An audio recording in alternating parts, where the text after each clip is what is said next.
Magandang umaga po sa inyo, Secretary Menardo Guevara. Solgen, good morning, sir. Hi, magandang umaga Ted at magandang umaga rin sa lahat ng nakikinig sa iyong programa. Salamat sa panahon.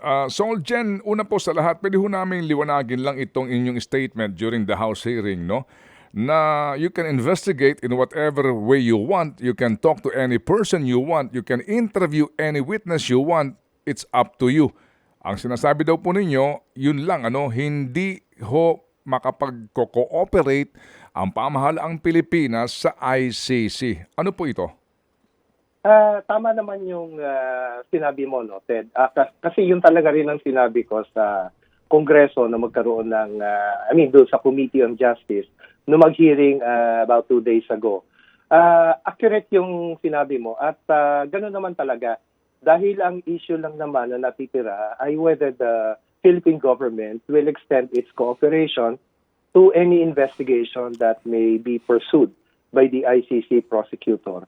Kaya wala naman talagang nagbabawal doon sa prosecutor na magpatuloy ng kanyang investigation dahil yun naman din ang naging kapasyahan ng ICC Appeals Chamber that the ICC prosecutor may proceed with this investigation despite our objections on jurisdictional grounds and on questions about the admissibility of the case, no? Meaning we're challenging na meron silang kumbaga parang right to conduct the investigation dahil nagpa-function naman ang mga national institutions natin. Kaya yung dahil hindi na resolve very clearly yung issue ng jurisdiction, Ted, naging position ng Philippine government na walang legal duty ang Philippine government to cooperate.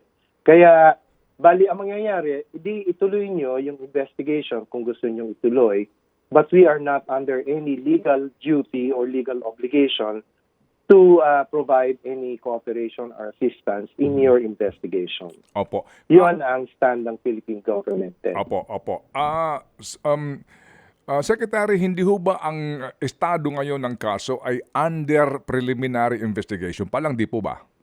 Yes, Okay, totoo sige. yan, Ted. Opo, sa ICC. Into the Philippine situation, Yes, Ted. yes. Opo. Ang i-investigate ay Philippine situation, not specific person. Okay, yes sir. So yun nga po, no. So kahit na po ang Supreme Court ay sumang-ayon doon po sa sinasabi nga ng Appeals Chamber na meron pa rin tayong pananagutan sa panahon ng pagkalas natin sa ICC. So yun po yun ang panahon na maaring maimbestigahan. Yun po bang sinasabi ho ninyo na hindi pagbibigay ng kooperasyon, hindi nangangahulugan na hindi pahihintulutan ng Philippine government na pumasok mismo physically yung mag-iimbestiga? Alam mo, ang position ko dyan, Ted, yung sa pagpasok physically ng mga taga-ICC ay, for me, po pwede kasi wala namang illegal doon sa gagawin nila na papasok lamang dito to conduct their investigation. From my point of view, hindi naman illegal yung gagawin nila. Wala naman silang gagawin crime kung sila ay pupunta rito.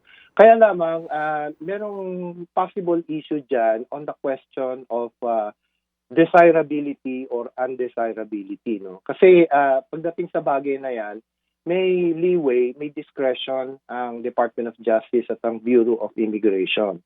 So, in certain instances, merong mga hindi pinapapasok ang Bureau of Immigration, no, or the DOJ upon the instructions of the DOJ kung ang tingin nila undesirable yung alien.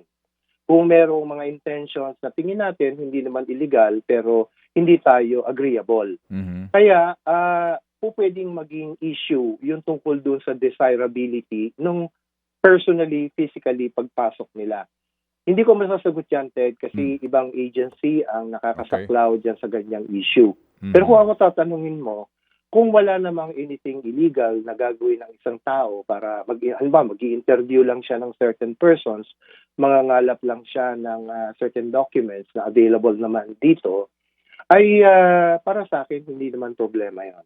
Ang akin, ang issue lang, walang legal obligation ang Philippine government to extend any assistance. Okay. Wala pong legal obligation as far as you are concerned, and that is sa kabuuan na po ito ng gobyerno ngayon sa pakikipag konsultasyon na so far kay presidente?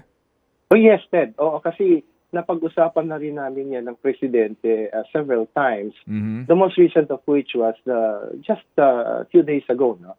And maliwanag naman ang aming position dyan ng government ni presidente with respect to cooperation or non-cooperation, Ted.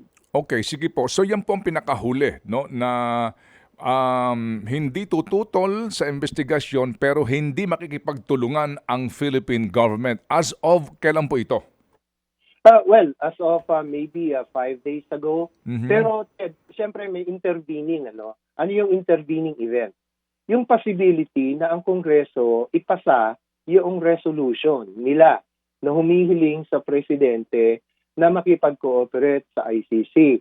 So, yung aking sinabi ay legal position. Mhm. Ngayon, despite that, kung makikipag-cooperate or not, that is a political decision na ang presidente ang may final say. So, titingnan natin kung ano ang magiging action ng presidente kung sakali na makarating sa kanya yung resolution ng House of Representatives, no? Pati yata sa Senate ay merong parang pinopropose na resolution na similar to the resolution ng House of Representatives. So, i-assume natin na yung resolution na yon ay makarating sa hapag ng presidente, no?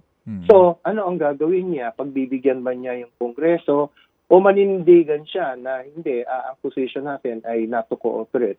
So, it's a decision, political decision that will have to be made by the president. Opo, so, Okay. so hihintayin natin yung takdang panahon yon kung lulusot nga sa plenaryo itong resolusyon ng komite sa Kamara at maging sa Senado at bahala na ang presidente. Pero doon po sa usapin, Solgen, ng rejoining the ICC, hindi nyo ho napag-usapan yon kasi sabi ho ng presidente, parang, kung tama rinig ko, parang understudy. Oo, napag-usapan din namin yan, Ted. At ganoon din ang sinabi talaga sa akin ng presidente. That needs very serious study. Kasi maraming factors ang consider, Ted. At saka yung circumstances when we actually joined the ICC noong 2011 at ang present circumstances, magkaiba na. Hindi naman sila pareho na parang nag-itsipwera lang tayo sandali and then, sige, okay, sali na uli kami. It's just like that, no? It's not like that. So, kailangan ng masusing pag-aaral dyan. And I agree with him.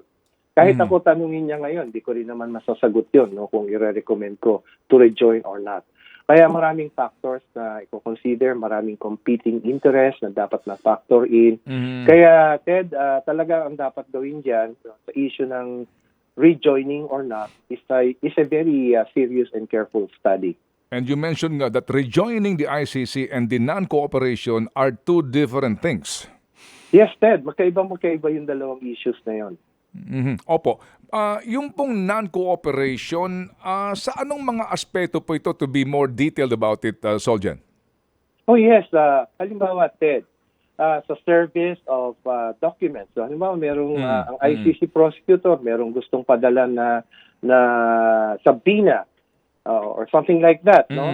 So, bahala siyang humanap ng paraan kung paano niya ma-serve yun. On the matter of search and seizures, kung meron siyang gustong i-search, meron siyang gustong i-seize, no? Search and seizures, he'll have to find ways of his own. Kasi normally, this will be done by our law enforcement agencies. Interview of witnesses or locating persons. Yan, edi magpatulong siya doon sa mga taong nag-a-assist sa kanya dito, no?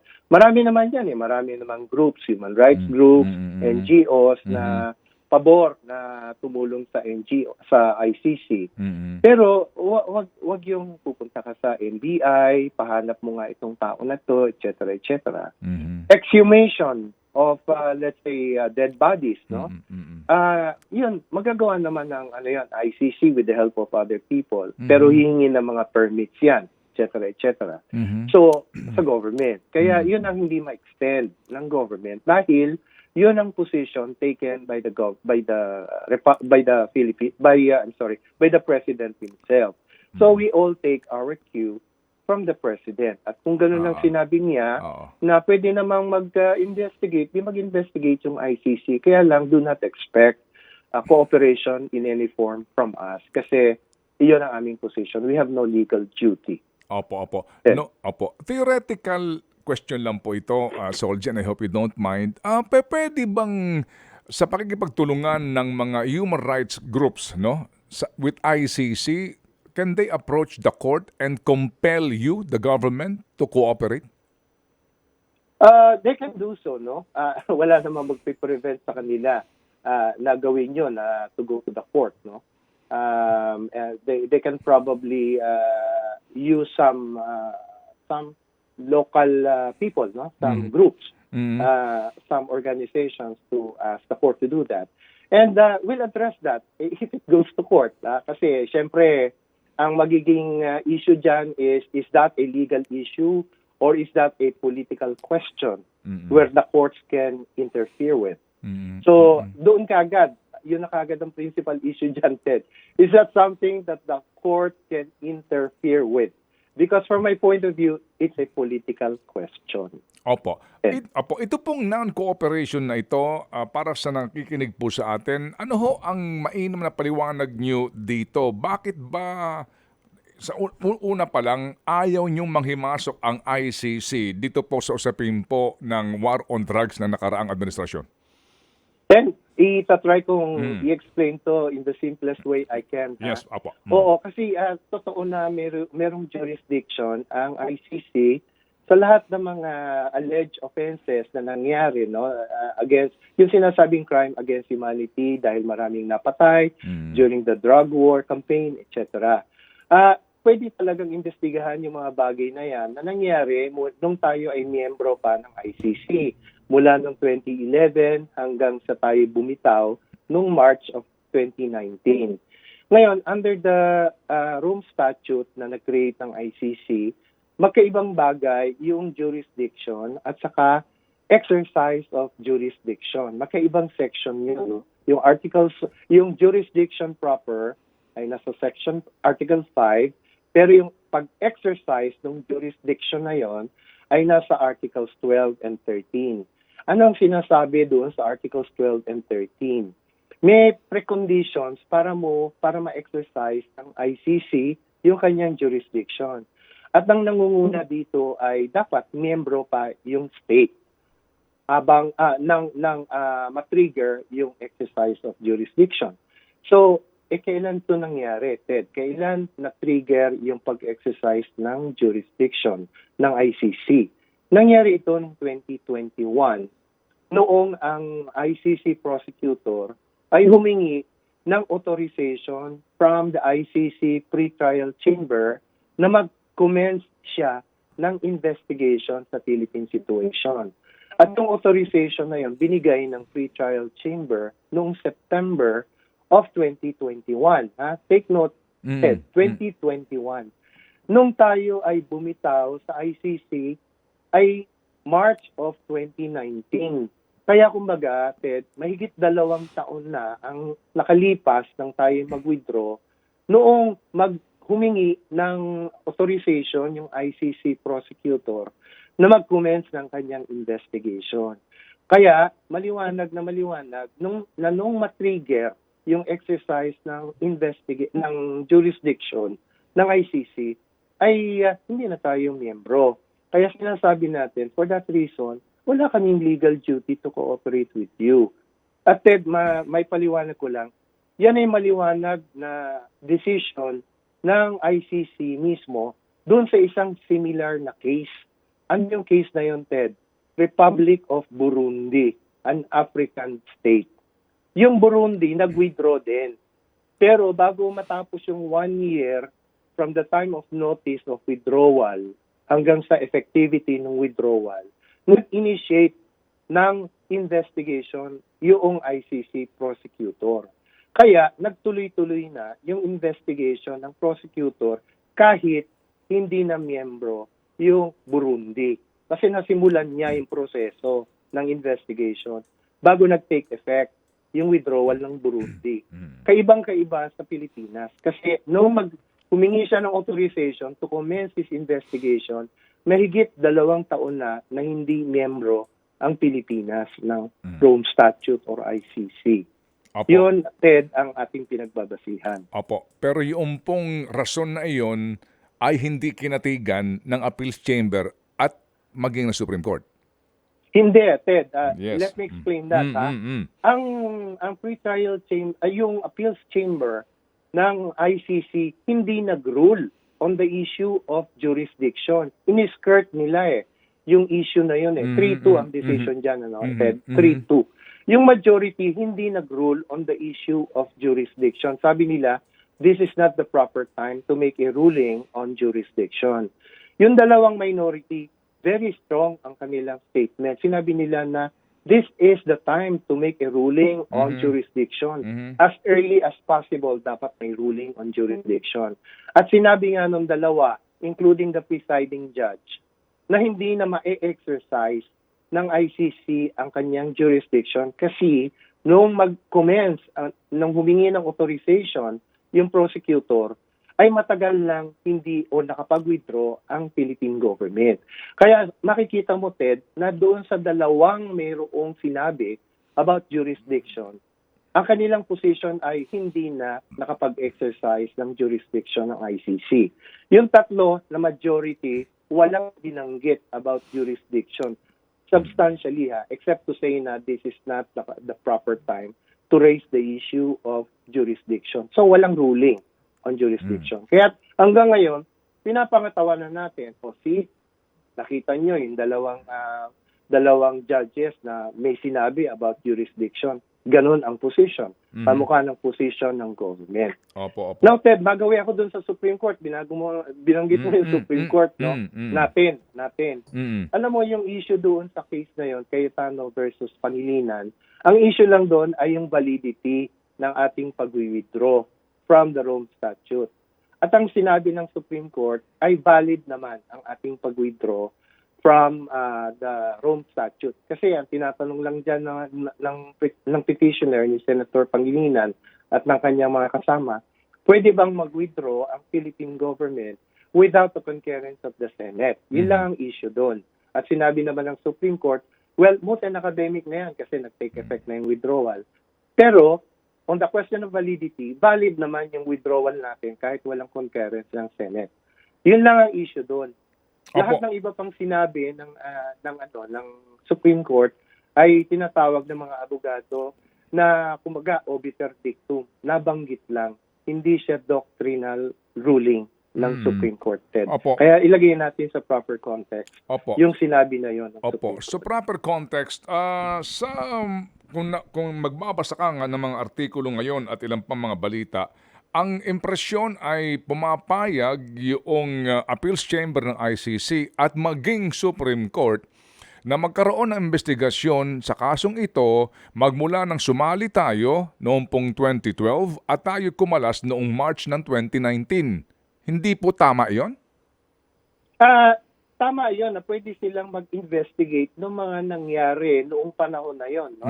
Wala naman tayong issue na may jurisdiction over those offenses, no? Kaya dahil yun nga ang sinabi ng Appeals Chamber. Kaya nga lamang ay may natitirang issue, mayroong kumbaga parang residual issue na unresolved. At yun ay yung issue ng jurisdiction, ano? Dahil wala nang ruling about that particular issue. Kumbaga, ang sinasabi ng ICC, kulang yung ginagawa ng Philippine government. Hindi namin nakikita na genuine, hindi namin nakikita na willing talaga na mag-investigate. Kaya kami na ang mag-i-investigate. So, yun ang punto de vista ng ICC na kinokontra natin, to which we do not agree. And besides, yun nga, yung nangunguna, yung hindi wala na kayong jurisdiction, hindi nyo na-exercise yung jurisdiction nyo at the proper time. So, of course, the President raises the issue of sovereignty, no? Na which is really a very political matter, no? So kung ang position ng presidente ay our domestic institutions, our judicial system is functioning, parang hindi naman appropriate na merong isang foreign entity na siyang magte-take over ng sovereign functions like punishing the guilty or something like that, administering justice. Yung pinabanggit nyo, it's still a prejudicial issue until now. Ganun ho ba Yes, yun? until now. Until now, yung issue ng jurisdiction is a nagging issue. Kaya it's so bad. No? It's unfortunate for the ICC na hindi sila nagkaroon ng categorical ruling on that matter, Ted. Opo. Nakasama yun eh. Kaya to that extent, para sa akin, failure yung decision ng ICC Appeals Chamber. Because Opo. they refused to rule on the issue of jurisdiction. Opo. Samantalang yung dalawa, yung presiding judge at saka yung isang kasama niya, sinabi nila that this is the right time Opo. to make a ruling on jurisdiction. And as far as we are concerned, the ICC failed to exercise its jurisdiction within the time allowed under the Rome Statute itself. Opo, sige po. So, yun ang naging problema ng ICC. At yun ay nagbigay bala sa mga taong siguro tina-target nila na maging depensa kung sakali man na itong ICC prosecutor will begin to identify certain individuals. Okay, sige po. So sir, pero ang lahat ng ito ng ating mga pinag-uusapan at mga question tungkol sa jurisdiction at pagtatama dito po sa mga sinasabi po na kapangyarihan ng ICC investigator na pumasok sa ating bansa, mabubura lahat ng ito sa isang desisyon ng presidente na makipagtulungan. Oo, siyempre. Oo, kasi political decision nga yun. Ang sinasabi lang naman natin, wala tayong legal duty. So insofar as the law is concerned, wala tayong obligasyon to do it. No? But siyempre, kung yan ay political decision, di po pwedeng mangyari na, kahit wala tayong legal duty, pwede naman tayong makipagtulungan kung gusto nating gawin. Opo. So it's a decision that only the political leadership can make. Because at the end of the day, kung sakasakali man po na umusad ang kasong ito at magkaroon nga dito ng sentensya doon sa mga inaakusahan, yung police power wala naman sa ICC kung hindi nasa gobyerno po ng bansang iyon na kung saan naandun yung mga akusado. Tama, Ted, no? Kasi halimbawa yung matter of arrest. Sino ba mag-effect ng arrest? Hindi naman ICC. Wala naman silang mechanism. Wala naman silang machinery to do that, no? So they will have to rely also on the mechanisms of the state itself, no? Of the Philippines, no? Sinong gagawa ng aresto? Di ang ating law enforcement agents.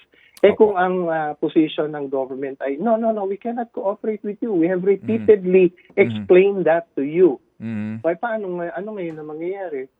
Sino nga hahanap doon sa tao na kailangang iharap sa ICC, sa trial chamber ng ICC? Sila maghahanap kung makikita nila, di ba?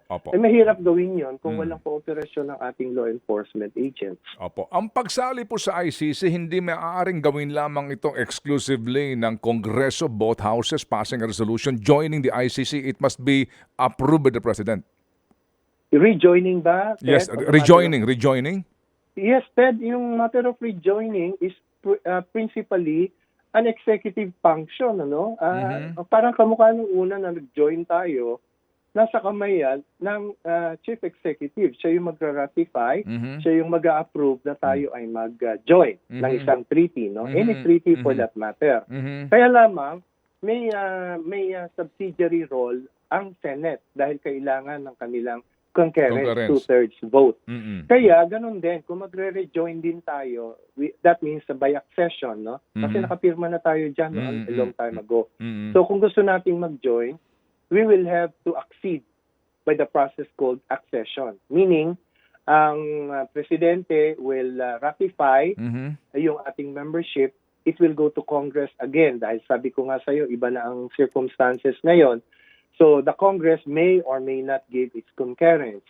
But kung ibibigay ng Senate ang kanyang concurrence doon sa pag-rejoin, then the process is complete. Ibibigay na lang natin, ide-deposit na lang natin yung instrument of ratification with the UN Secretary General. And then we become a member of the ICC again. Opo, but that is the difference sa opinion ni Senator Frank Drilon na no need for concurrence dahil daw po kung may executive power ng presidente nga not to kumalas, no? Oo, umalis sa ICC, may poder din siyang mag-solo na sumali. That's not correct from my point of view, Ted. No, magkaiba yung joining, Mhm. magkaiba yung withdrawal. In the case of the Rome Statute, ang Senate binigay yung concurrence niya without any condition Mhm. na kung magwi-withdraw ang presidente, ang government ay kailangan din ng concurrence ng Senate. Walang ganung condition.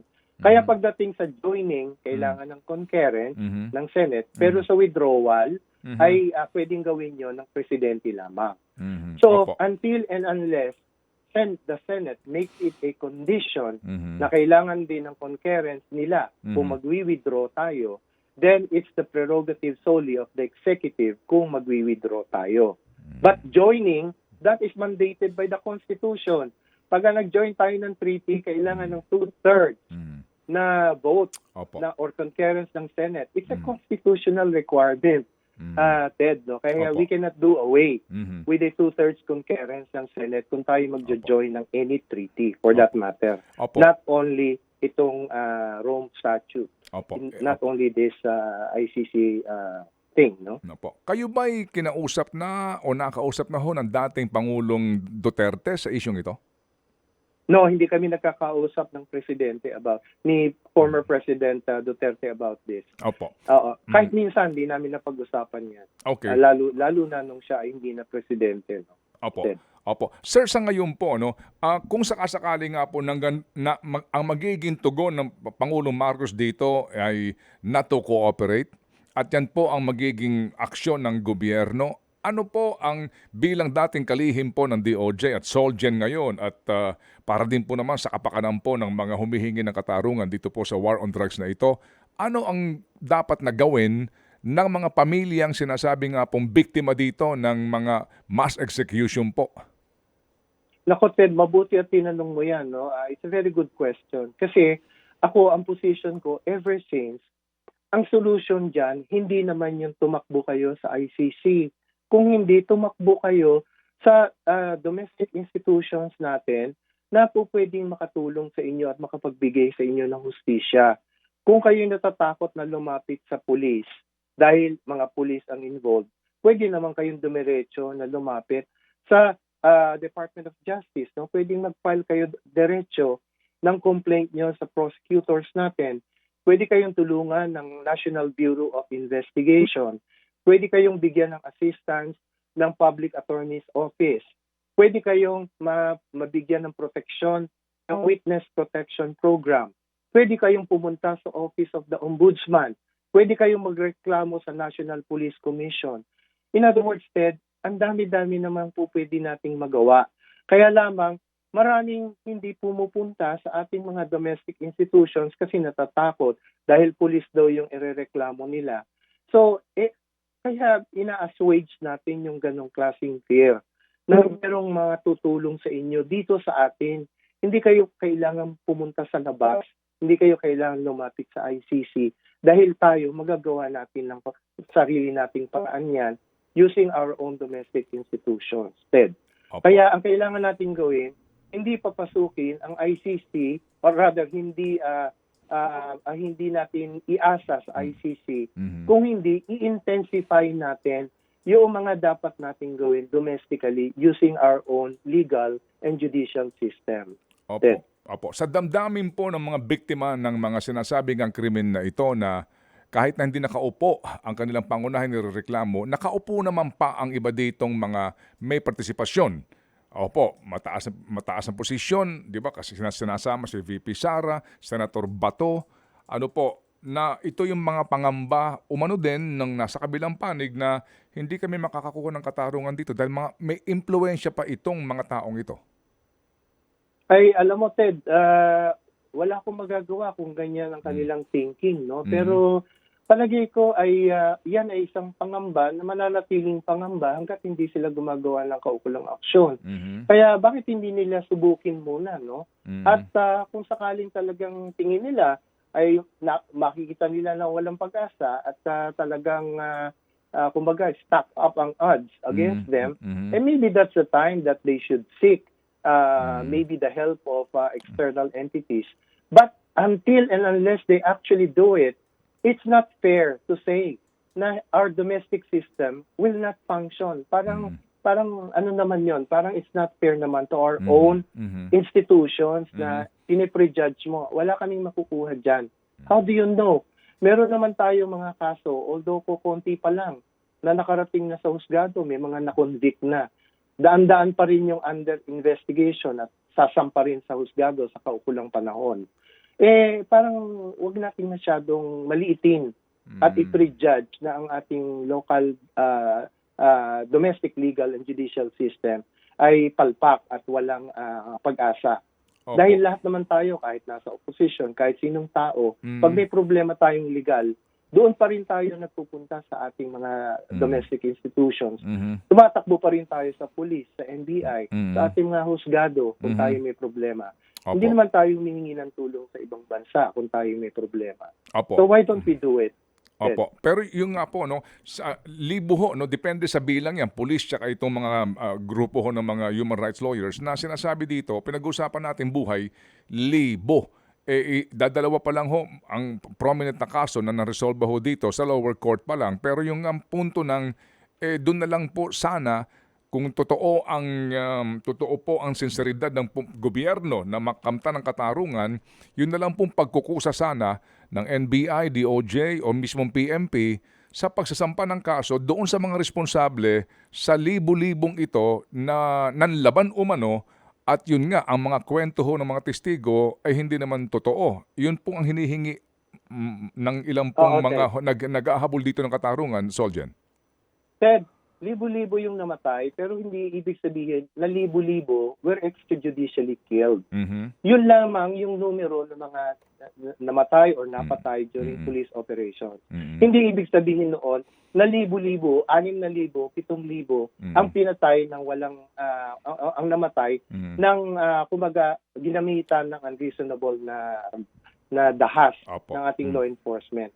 Pagka may mga nangyayaring ganyan na namatay sa isang police operation, automatic na iniimbestigahan ng Internal Affairs Service ng PNP. Ngayon, automatic yun.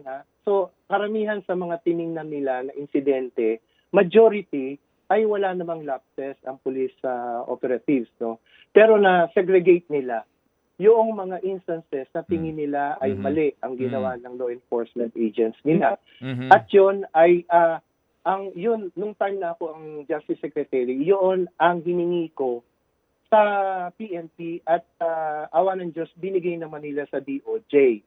So yun ang pinrioritize ng Department of Justice. Binato namin yan sa National Bureau of Investigation para mag-case build up. Opo. On the basis of the case build-up, merong mga na-file na sa DOJ for preliminary investigation. May mga nakarating na rin sa husgado. Opo. So, marami na yan na pinaprocess, no? At yung mga libo na hindi na ang tingin ng PNP ay wala namang pagkukulang ang kanilang mga operatives, ang sinabi ng DOJ dyan, babalikan namin yan.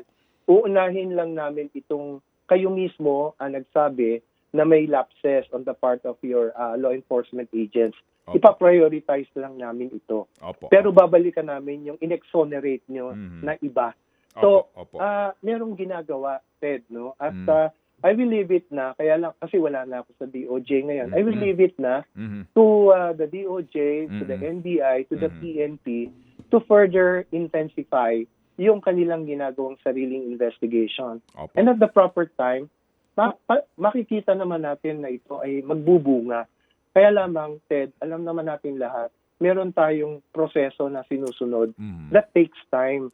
Kaya kung ipiprejudge natin, sasabihin natin na unwilling or unable ang ating domestic institutions given this period of time, we may be unfairly prejudging yung ating capability and willingness to do our own investigation and prosecution. Opo, sige po. Sige po. So in parting, nag-usap kayo ng presidente mga 5 days ago at yun po ang sinasabi ng presidente, hindi tayo makikipagtulungan. Klaro po yun. Yun po ang Ted, yun ang aming napag-usapan the last time na kami ay nagkita. Maliwanag siya diyan kasi as far as we are concerned, wala namang nagbago mula nung dati niyang sinabi na gano'n na hindi tayo makikipag-cooperate. At yung ngayon na sinasabi niya na hindi tayo makikipag-cooperate, wala namang nangyari in between Opo. para magbago siya ng position. Opo, Ted, yung I can see. opo. Thank you. Yung understudy na kanya sinasabi na ang pananaw ng iba, nagbabago. Ano po 'yun? Paano Ay, hindi. paano Yung namin dapat tangkilikin 'yon? Oo, Ted, yung understudy, yung sa issue ng pag-rejoin. So, dalawang magkaibang issues 'yan, di ba, Ted? Opo. Yung ongoing Mhm. investigation, Mm. wala tayong legal duty to cooperate. That's one position. The other issue is, should we rejoin in the future? Mm. Yun yung sinabi ng President na understudy. Opo. Oo. So, maliwanag yun. Sige Iba po. yung dalawang issues na yun. Yes, sir. So ito ho'y napakahalaga na ating panayam, Solgen, kasi nga kami ho mismo na nagmamasid po sa isyong ito ay naliliwanagan sa panig po naman ng gobyerno, Solgen. Okay. Maraming salamat, Ted, sa opportunity to explain. Opo. Mabuhay po, Solgen, at mag-iingat po kayo lagi. Opo. Salamat, Ted. Opo. Thank you po. Si Solicitor General Attorney Menardo Guevara, dati pong DOJ Secretary. Thank you. Ted Filon at DJ Chacha. Ngayon, nasa Radyo 5, 92.3 News FM. Monday to Friday, 6 to 10 a.m.